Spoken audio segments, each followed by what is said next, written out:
Assalamualaikum warahmatullahi wabarakatuh. Kawan-kawan sahabat, jumpa lagi dengan saya Muhammad Fishing Channel.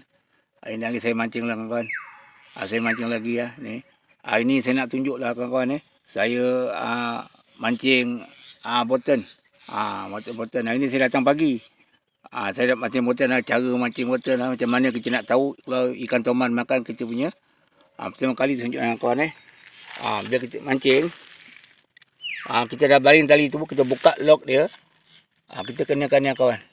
Kenakan kayu tu. Letakkan tali tu. Kalau ikan makan kawan kalau ikan makan tu dia akan, kayu ni akan terbang. Dia akan terbang ni. Jadi kita nampak. Dia kawan-kawan saya dia gunakan loceng. Saya lebih suka gunakan kayu lah kawan. Pasal kalau saya duduk dauh pun saya nampak. Ni pun saya letak juga kawan. Ni juga. Yang belah sini pun saya letak kayu juga. Lock ni saya buka. Ni saya buka. Saya letak. Kawan saya baru baling tadi kawan. Air cantik tenang aja. Tengok kawan, air cantik tenang. Saya letak kayu ni kawan. Kalau ikan makan kawan dia akan terbang. Kayu ni akan terpelanting.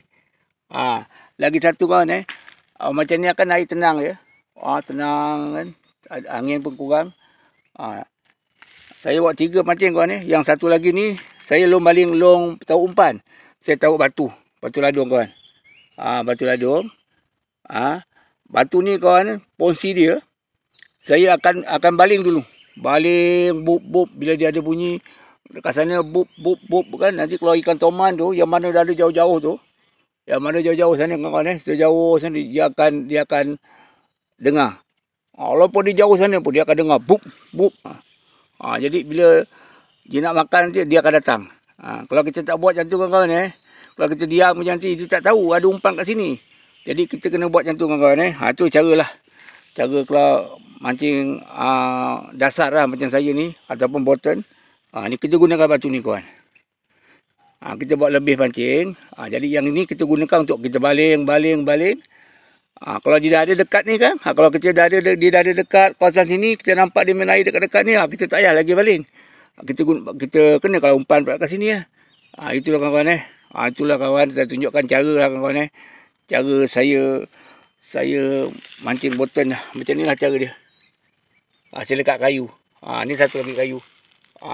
Jadi kalau kita duduk jauh pun, kalau kita tengok kayu tu terpelanting, jadi kita nampak. Kita nampak. Jangan lupa lock tu buka kawan. Buka macam ni. Kalau tidak nanti terbang kita punya pancing kan. Okey lah kawan Saya baru lagi mancing ni kawan. Baru sampai. Saya tunjukkan cara lah saya ni.